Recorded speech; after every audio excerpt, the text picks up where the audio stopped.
The Arctic stretched in every direction, a vast expanse of white and gray, broken only by the occasional dark ridge of rock or distant silhouette of a frozen coastline. Snow covered the ground in continuous sheets, compacted in some areas, soft and powdery in others.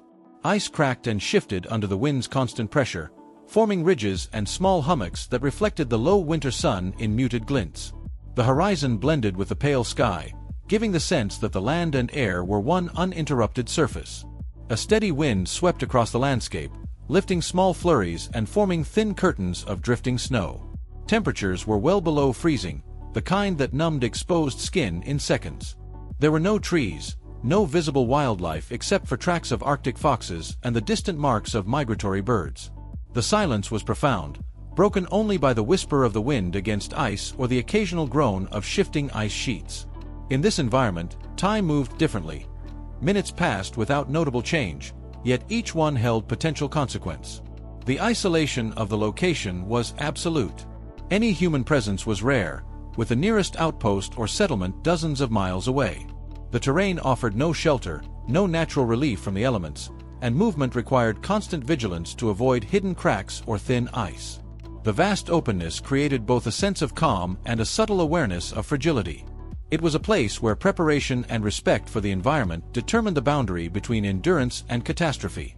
In these conditions, a man began his journey.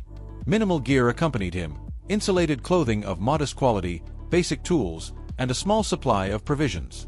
At this moment, there was no immediate threat, only the quiet, steady presence of the Arctic itself, impartial and unyielding. The land awaited, indifferent to those who traveled across it. The man at the center of this story was 42 years old, originally from northern Sweden. He had spent much of his life in colder climates, accustomed to winter temperatures and the practical demands of moving through snow-covered landscapes. Professionally, he worked in forestry and had participated in occasional guided expeditions into subarctic regions, though never in conditions this extreme and sustained. His experience gave him familiarity with layering clothing for insulation, recognizing wind chill, and basic survival procedures, but it did not render him invulnerable. He had embarked on this journey deliberately, though with a limited plan. The objective was a 10-day solo trek across a particularly remote portion of the Arctic tundra, primarily to test endurance and self-reliance. He carried a small backpack containing a minimal selection of supplies, a compact sleeping bag rated for low temperatures, a metal pot, a small quantity of high-calorie rations, a knife, a flint fire starter, and a basic tarp. He wore insulated boots and layered clothing, yet much of his body was exposed to constant wind and sub-zero temperatures for long periods during movement. There were no modern GPS devices or satellite phones. He relied on a topographic map and compass, confident in his navigation skills. The region he entered was historically sparsely traversed. The terrain included flat tundra interrupted by frozen lakes, snowdrifts, and occasional ridges of bare rock. Seasonal winds had shaped the snow into undulating patterns, concealing hazards beneath. Wildlife was limited, but polar foxes, hares, and migrating birds were present, leaving tracks that occasionally guided him toward food sources. Water could only be obtained by melting snow, which required fire and time. Even minor miscalculations could have disproportionate consequences in this environment. His background had instilled a practical approach to risk. He understood that Arctic survival depended not on heroism but on discipline, rationing, and observation. He had practiced building temporary shelters, melting snow efficiently, and maintaining warmth under minimal conditions. Yet, his familiarity had limits. He had never been isolated in such a continuous, featureless environment, where every movement required energy expenditure and every night carried the threat of severe hypothermia. His knowledge provided a framework, but the Arctic would test both skill and endurance without regard for prior experience. The preparation reflected a measured approach. He planned to travel limited distances each day, rest in constructed shelters, and maintain a conservative pace. He had accounted for weather reports at the start of his journey but accepted that conditions could change abruptly. The journey was a deliberate challenge, not a spontaneous decision. It was meant to measure the capacity for survival under sustained exposure with minimal equipment. Even at the outset, the isolation of the terrain emphasized the seriousness of the undertaking. In the Arctic, self-sufficiency was absolute, and the margin for error was narrow. There was no external support, no immediate human assistance, and no contingency beyond the tools he carried and the skills he possessed. At this point, his movement across the ice and snow was deliberate. Steps were measured to conserve energy, and attention was paid to landmarks and terrain features. The cold, while constant, had yet to present critical danger. The environment was impartial, unchanging in its harshness, and waiting to reveal the limits of endurance. In these initial days, the focus was on establishing routine, testing equipment, and moving efficiently. The first signs of challenge were subtle, mostly in the form of fatigue from the cold and the effort of continuous walking over snow-covered terrain. On the third day of his trek, the man encountered the first incident that would shift the journey from planned isolation to true survival. A sudden change in the weather brought strong winds from the northwest, carrying snow that reduced visibility to only a few meters. The flat tundra offered no shelter, and previously visible ridges and rocks disappeared beneath drifts and blowing powder. Navigation became uncertain. His map and compass were precise, yet the uniformity of the landscape and the obscured landmarks introduced doubt. At this moment, retreat was no longer feasible. Turning back would have required covering the same exposed ground under worsening conditions, consuming energy he could not afford to waste. He recognized that progress, however slow and calculated, was the only viable option. The wind penetrated even his insulated layers, chilling his extremities and dampening morale. Snow accumulated on his clothing, freezing as the temperature remained well below zero. Footsteps he had carefully tracked for return were soon obscured by new drifts, erasing his path and deepening the sense of isolation. Minimal gear became both a challenge and a constraint. His tarp and sleeping bag provided only limited protection, and carrying extra rations or equipment was not an option. Every decision carried weight, whether to rest in place and attempt shelter with the tarp, or to continue moving in the hope of encountering terrain features that could provide a more stable site. The uniformity of the environment made orientation difficult, and the snow concealed hidden hazards, such as thin ice over frozen lakes and fissures in the ground. This moment marked the transition from a controlled expedition to survival. The man was now fully reliant on his skills, judgment, and physical endurance. Each step demanded attention. Each action required careful energy management. The Arctic, previously a neutral expanse, had become an active test of resilience. The absence of immediate threats had been replaced by the continuous challenge of exposure and navigation under worsening conditions.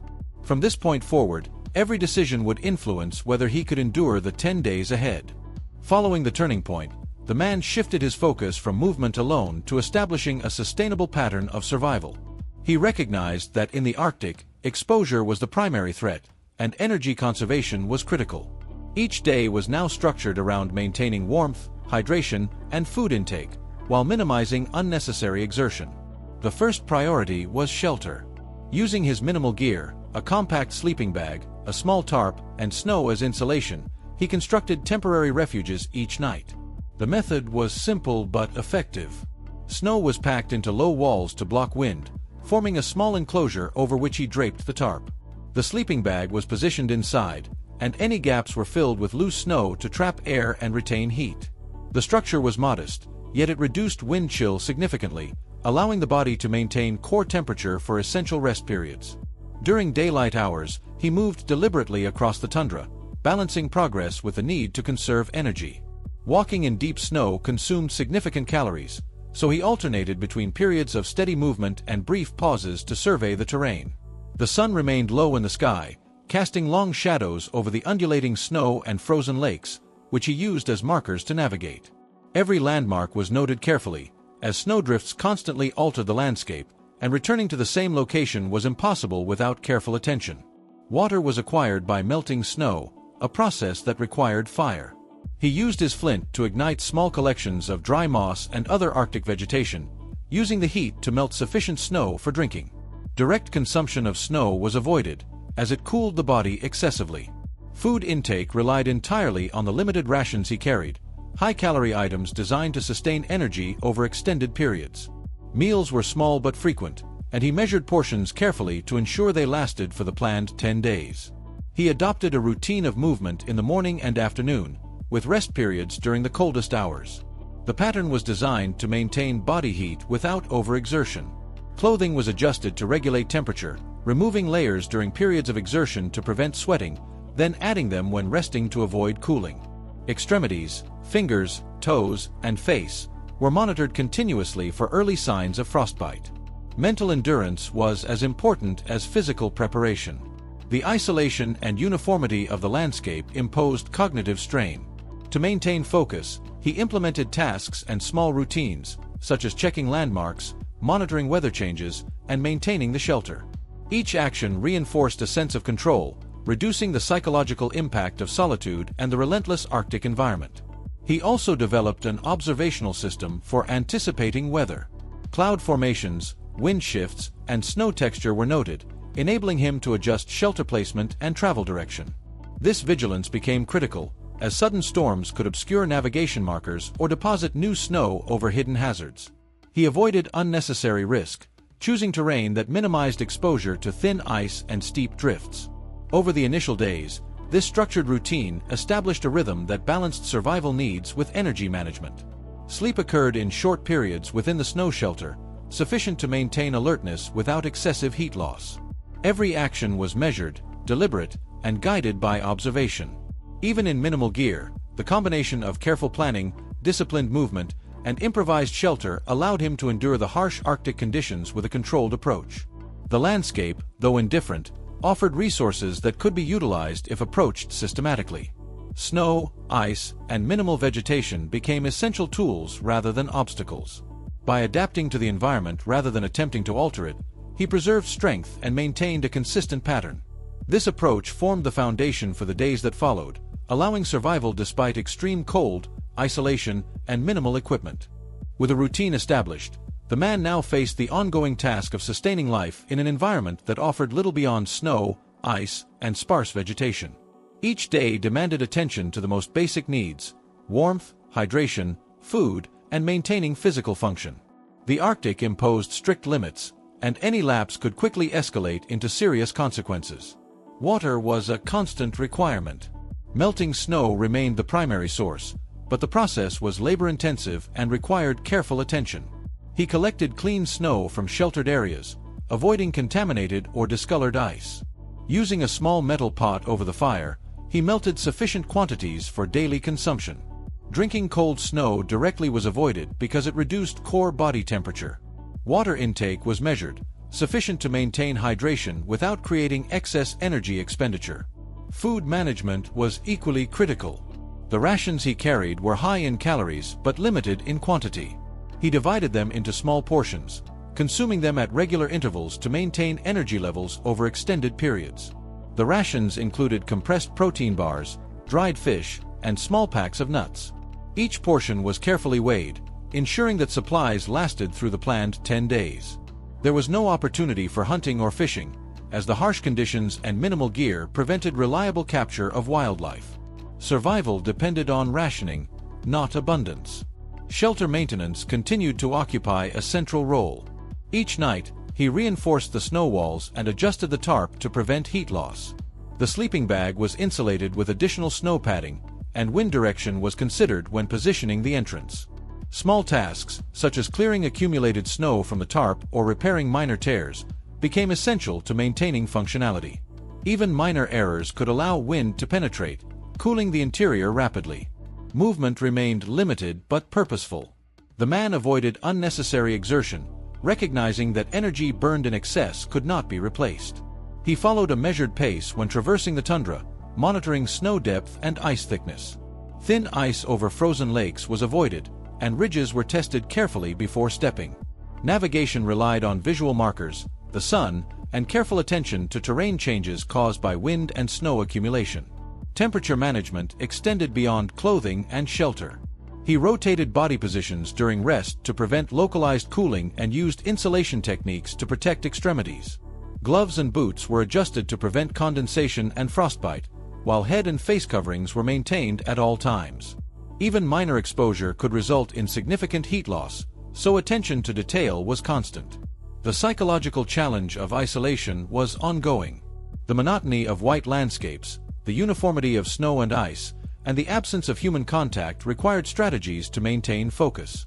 Tasks were structured, observations were recorded mentally, and each day was broken into discrete periods of activity. Awareness of time and progress, though limited, provided a framework for continuity and purpose. Over several days, adaptation occurred. The body adjusted to cold stress, conserving energy while maintaining function. The man learned subtle environmental cues, wind shifts, snow texture, and cloud formations that aided in daily planning. Resource management and disciplined routines reduced the risk of errors and extended endurance. The Arctic remained unforgiving, but systematic survival measures allowed him to persist. By the end of this period, the man had established a sustainable method of living under extreme conditions. Daily routines, careful rationing, continuous shelter maintenance, and vigilant observation formed a structured approach that maximized survival probability. Physical endurance, mental discipline, and practical skills converged to create a controlled environment within the broader Arctic expanse, permitting him to endure the 10 days with minimal gear. As the 10th day approached, the cumulative effect of continuous exposure to Arctic conditions became increasingly apparent. Physical strain intensified despite careful energy management. Muscles ached from constant walking in uneven, deep snow, and joints stiffened from cold and prolonged immobility during rest. Even with disciplined movement, fatigue was persistent. Minor injuries, such as abrasions from ice and frost-nipped fingertips, required ongoing attention to prevent escalation. Signs of cold-related stress appeared more clearly. Extremities were most vulnerable. Toes and fingers occasionally lost sensation, necessitating careful monitoring and rotation during rest periods. Early frostbite was managed with warmth from the sleeping bag and improvised insulation from extra snow padding, but the risk remained constant. Skin exposed to the wind reddened quickly, emphasizing the delicate balance between movement and protection. Hydration and nutrition continued to be limiting factors. Melting snow consumed energy and time, while rations provided only the minimum caloric intake necessary to sustain activity. Each decision to move, melt water, or eat carried weight in terms of energy expenditure. Conservation remained essential, but the body's natural depletion of glycogen and fat stores introduced fatigue that was difficult to counteract. Psychological pressure grew alongside physical stress. The uniform, monochromatic landscape contributed to disorientation and mental strain.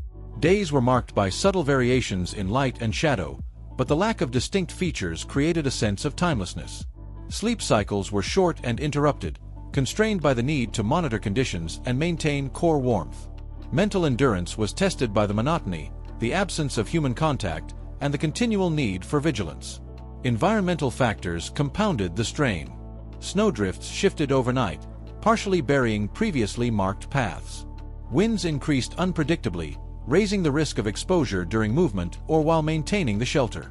Attempts at short excursions to find better terrain or secure additional snow for insulation were occasionally met with new challenges, such as thin ice or hidden crevices. Each misstep carried heightened consequences, reinforcing the need for measured, deliberate action. The passage of time became blurred. Days merged, marked only by subtle changes in sun angle or wind direction. The physical toll and mental monotony created a compressed perception of time, emphasizing the relentless nature of survival.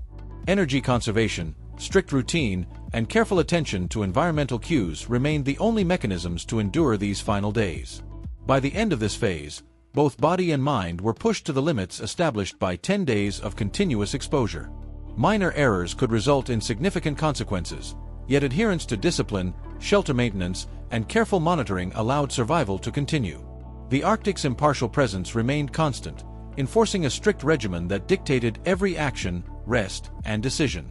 On the 10th day, the man's presence in the Arctic was noted by a nearby scientific outpost.